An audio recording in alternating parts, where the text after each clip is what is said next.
Good day everyone. We are going to discuss to you the police system in Spain. Kasama ko sila Rosmar Clazo, Meljan Cagayan, at Leanne Sabado. And we are the presenters for today.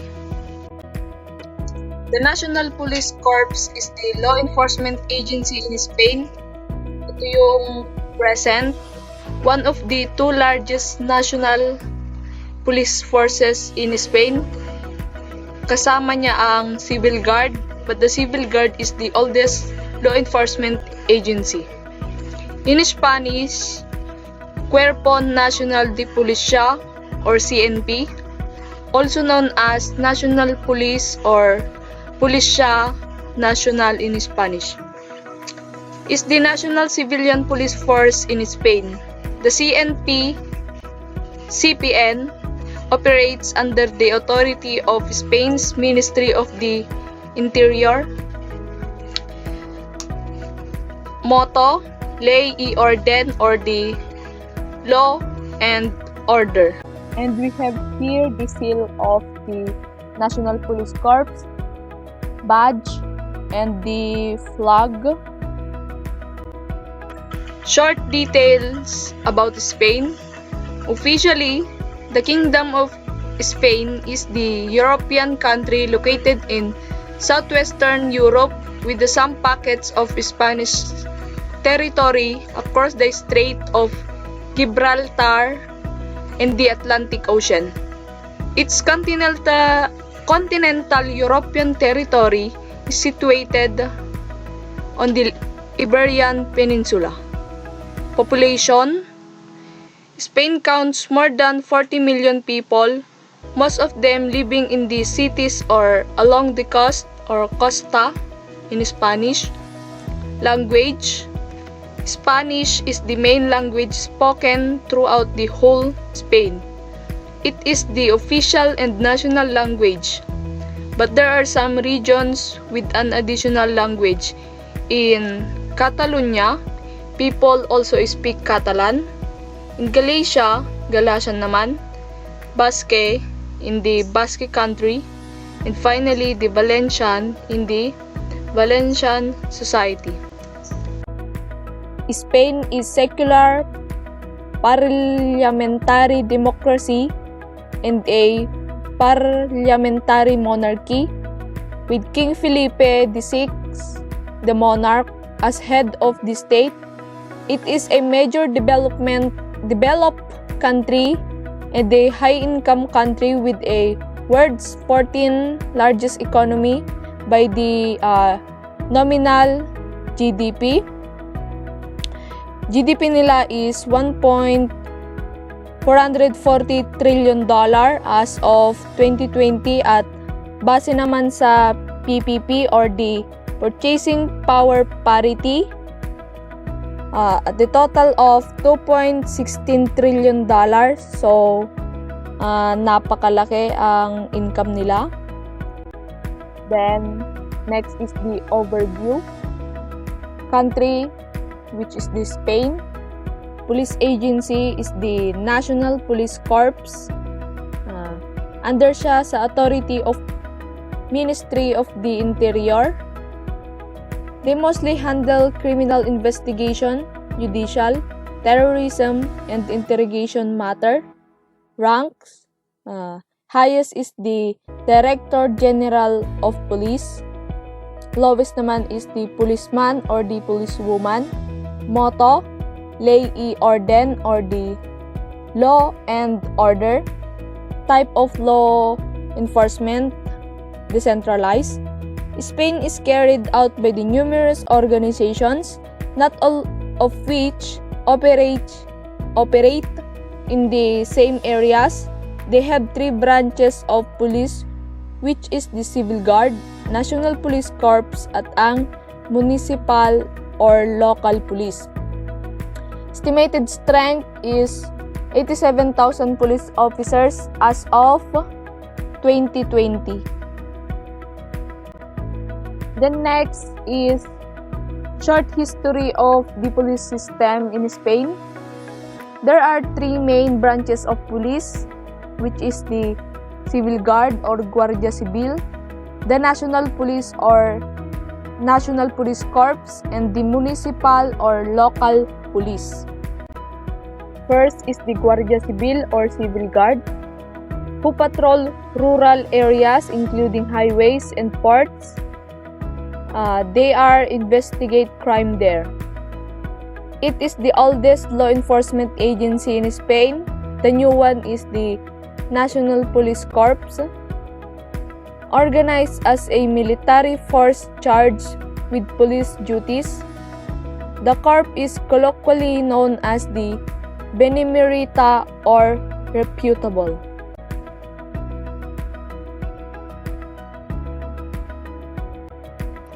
Founded in 1844 during the reign of Isabel II, is an armed institution. It is often referred to as such El Instituto Armado of a military nature, which form part of the Spanish state security forces. Its fundamental mission is to guarantee public safety and protect the free exercising of their rights and freedom for all Spaniards. Deal with the big crimes such as burglary, assault, robbery, smuggling, drug trafficking, and also police the main road working in Spain, armed with a fleet of multi-purpose vehicles such as motorbikes, helicopters, boats, and more. The next is the Policia Nacional or Cuerpo Nacional de Policia or CNP or the National Police Corps. Exists in big towns and cities with a population of more than 20,000. Police force in Spain is headed by the Chief Superintendent. It is a civilian agency operating purely in urban areas, responsible for national law enforcement. Kung merong mang malaking problema such as major unrest, terrorist activities, mga ganon, the National Police will take a lead. It is quite rare na makakita ka or makamit ka ng mga National Police officers sa daan during day-to-day activities. So you are unlikely to come across any of their officers.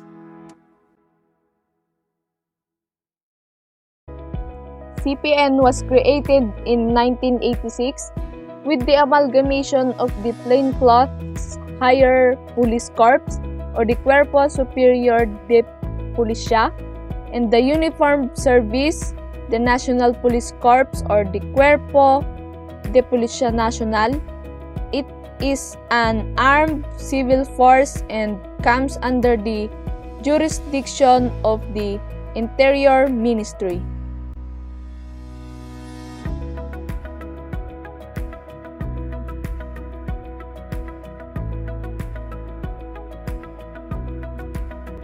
And last is the Policia Local or Policia Municipal or Guardia Urbana, a police force organized at municipal level, exists in most cities and important towns, usually with the 5,000 inhabitants or more. They have limited powers and settles minor incident. Ang tawag sa kanila is Vigilantes Municipales. Municipal de Madrid ang largest force, and second is the Guardia Urbana de Barcelona.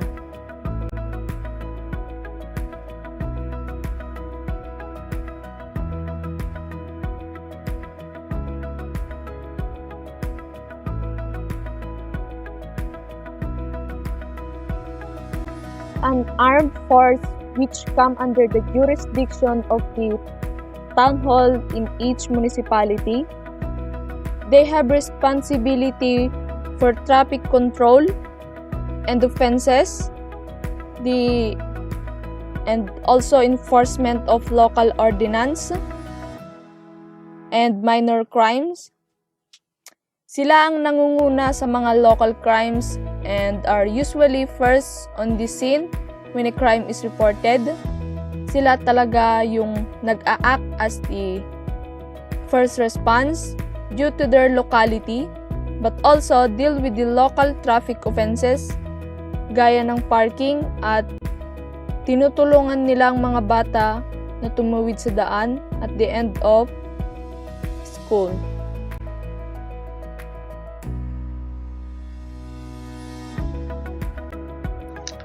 Organizational structure or Spain police hierarchy. Director General of Police, the head of police force of Spain, and the highest authority in CPN or the National Police Corps. Underneath the Director General of Police comes the Operational Deputy Director, who too is very senior and respected member of CNP.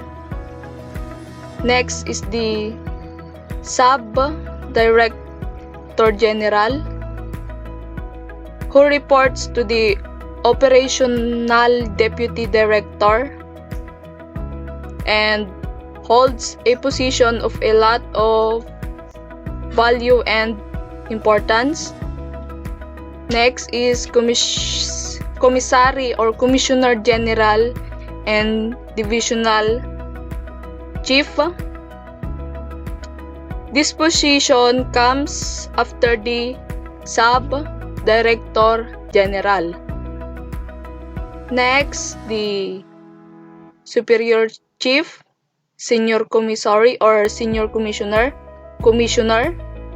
Chief Inspector, then the Inspector. Ang inspector leads the investigation for each region or police station.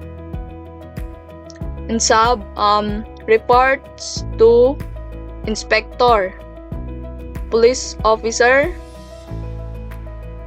and comes the position of the and lastly is the policeman or the policewoman. This position is entry level or yung basic positions within the CNP, and only after gaining few years of experience at this post can only be promoted or pwedeng tumaas ang rango sa police officer or promoted as police officer. Requirements in National Police Corps. First is be born or a naturalized Spanish citizen. Kumbaga 100% Spanish citizen. Next is be over 18 years old. Be at least 1.65 meters or 5 feet 5 in tall for men and 1.60 meters 5 feet 3 in meters for women. Not have been convicted or fraud or dismissed by a local, regional, or national government or prevented from holding public function. Hold a driving license of the class specified by the government. Firearms, so yan yung mga ginagamit nila. Mauser PS-66 sniper rifle, H&K PSG-1 semi-automatic sniper rifle, AMP DSR-1 police sniper rifle, Sako TRG-41 or the .338 caliber sniper rifle, and Sako TRG-21 sniper rifle, Psycho A2 bolt action rifle with licenser, Yan. Sig Sauer SWAT and Sig Sauer Commando Assault Rifles, both 5.56 caliber. Franchi Remington and H&K rifles. Ito. H&K MP 5 submachine gun. FNP90 personal defense weapon. Sig Sauer 226 or 9mm combat pistol. H&K USP compact semi-automatic pistol. Vehicles: Alfa Romeo used for traffic policing. Catrion C4 Picasso, one of the most common police patrol car in Spain. Usually sa Madrid ito. I mean Barcelona. Citroen Jumpy. Yan.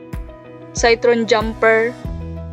Used as a cell van and riot police transporter van by the most forces. Ford Focus in second generation.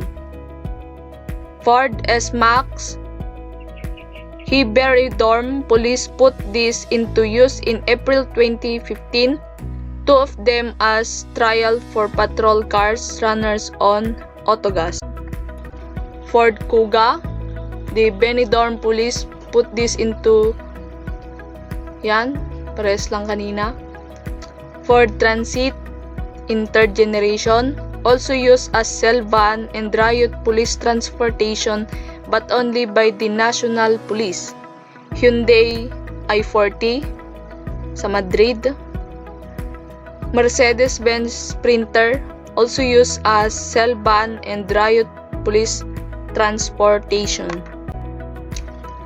Their uniforms, mga civil guard ito, patrol in rose waistcoat, motorcyclist ATGC sa traffic group, sailor in summer,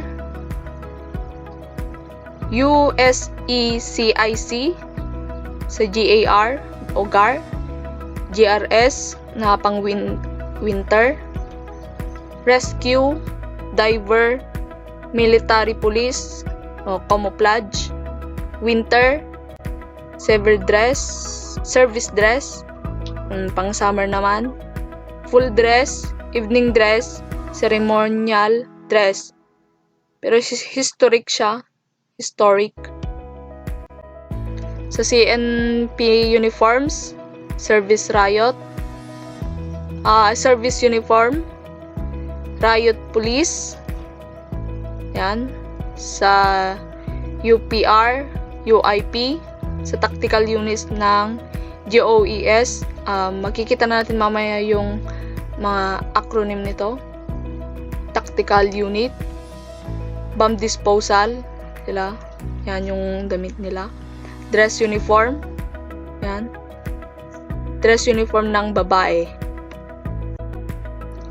Yan. Service uniform.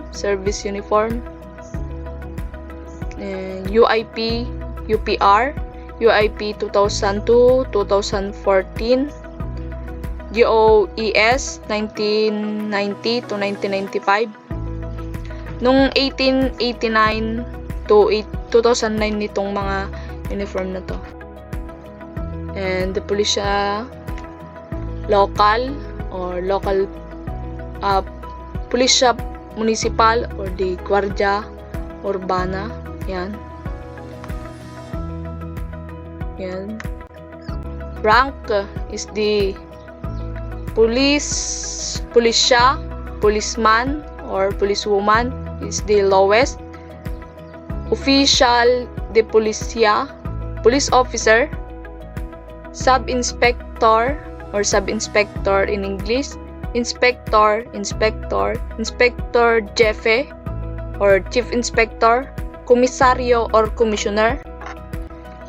Commissary principal or the principal commissioner. Jefe Superior, Superior Chief, Komisaryo General o Commissioner General, and Jefe Division, Divisional Chief. Parehas lang sila. Subdirector General, Director Adjunto Operatibo, Assistant Director of Operation, and this is the highest, the Director General de la Policia or the Director General of Police. Rank insanya, yan. In superior grade, the Director Adjunto Operatibo, yan. Subdirector General, Komisaryo General or the Jefe de Division, Superior, Komisaryo Principal, Komisaryo Jeff, yan. And rank insanya 1986 to 2014, yan. Subdirector General, Komisaryo General or Jefe de Division, Jefe Superior, Komisaryo Principal, tatlo.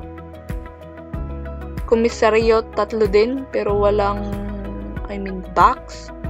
Executive, Inspector, Jefe, Inspector, the Sub-Inspector, Official de Policia, Inspector Alumno de 2 años, Inspector Alumno de 1 año, Policia and Practicas. And next is the best practices. Yan.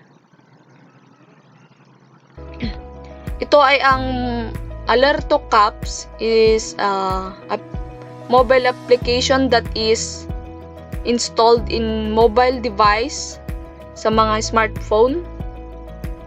Alerto Caps is a citizen security alert system of the state law enforcement authorities o FFCCSI in Spain. Goal nito is to create a universal access to every public citizen security service. So any person can send to the state law enforcement authorities, sa mga police o sa mga police corps, an alert tungkol sa crime or security incident, whether they are victims or witness of such. And next is the CCTV or video surveillance of public places, pero not the main way to fight the terrorism sa Spain. CCTV is for traffic monitoring lang siya na kadalasang makikita sa mga highways and at the entrances of big cities tulad sa Barcelona, yung sa Olympic Stadium. Ang buong stadium is full of rational cameras na ginagamit for monitoring the public and the sport facilities. Next, and the main purposes of using CCTV in a police station or police vehicles are to ensure the overall monitoring of what takes place on the premises or the security and protection, to prevent suicides, self-harm, and incidents of violence, deterrence, and protection, to prevent torture and other ill treatment, as well as to provide protection to police officials against false allegation, deterrence, and protection, and stop radicalization, developed by the Ministry of Interior. This is a program that allows the citizen to inform about incidents, problems related to radicalization processes, or action that could lead to hate crimes like xenophobia, racism, or other ideological type of hates. Next is the e-reporting crime. Ito naman yung pupuntahan mo kung may nawala or nawawala kang mga document or the loss or missing documentation or effects, finding documentation or effects, vehicle thefts o yung shoplifting or thief without any violence of intimidation or no pulse. So dito ka pupunta sa e-reporting crimes. And other details, all police force are armed in Spain. Yes, all police force are carry guns which they are prepared to use to defend themselves or the public if need. Competitive examination. Ito naman is yung applicants must pass the following basic tests before starting the academy. The physical test. This type of test is to determine which I mean to check your overall health, and multiple exam. Yan. Aptitude test. This type of test is to determine which type of career they might be good at, kung saan sila magaling or sa mahina. Dito sa aptitude test.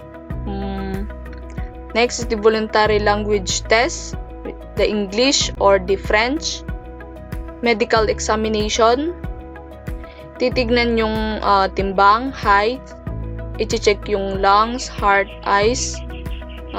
Titignan din yung medical history mo at iba pa. Siyempre, yung interview, kung karapat-dapat ka bang kunin o hindi. At kung ang aplikante ay qualified, they will receive professional training sa Police Academy in Avila for 9 months.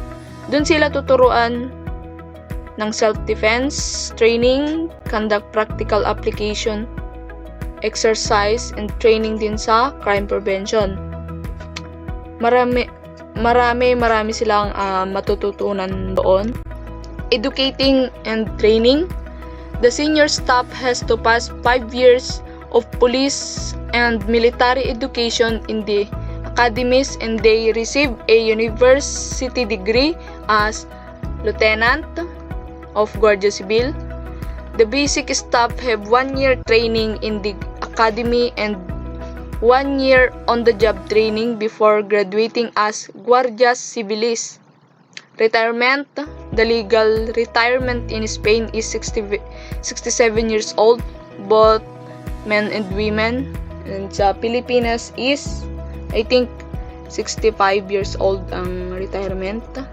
Duties are regulated by the Organic Law 1986 of March 13, 1986. The issuing the identity documents, the national ID cards and passport. Yan. To control receipts and outgoings of the foreign people and Spaniards. Immigration law, refug,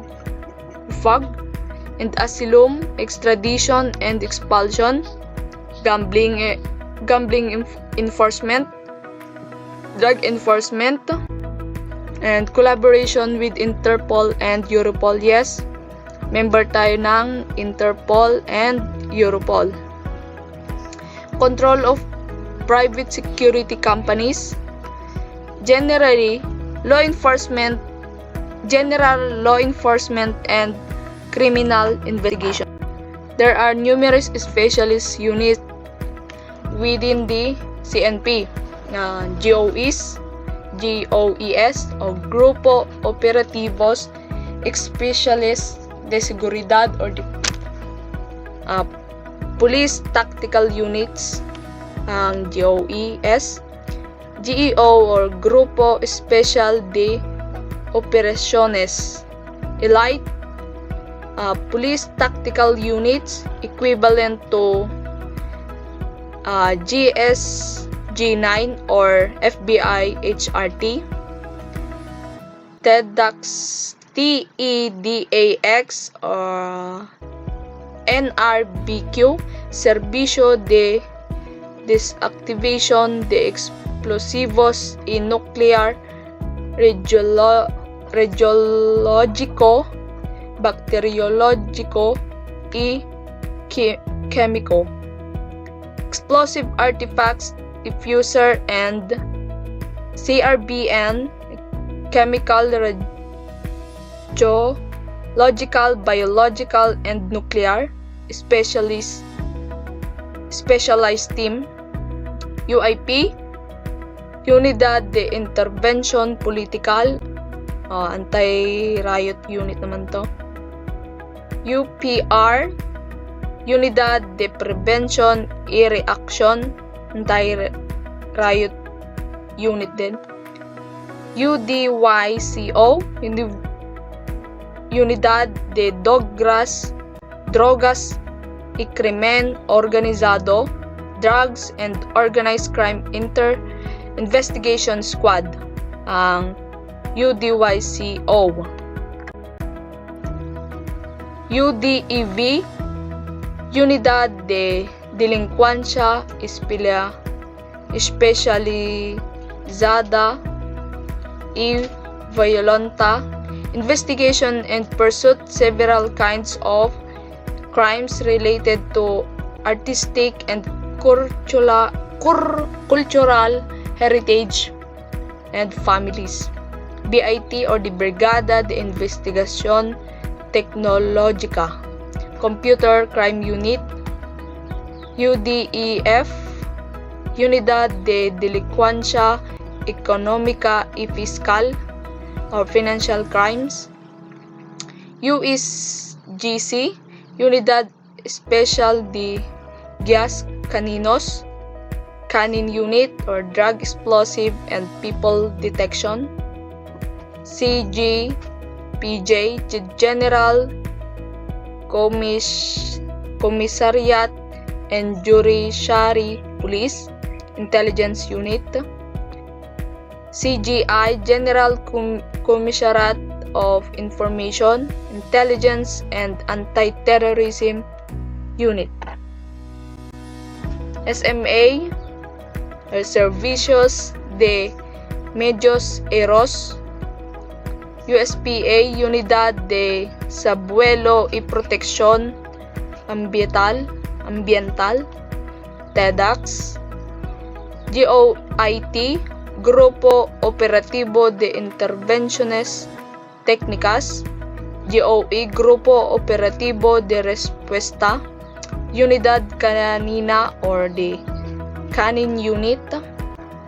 And that's it. And ito po yung mga references kung saan may kinuha ang mga nilalaman ng report namin. Thank you.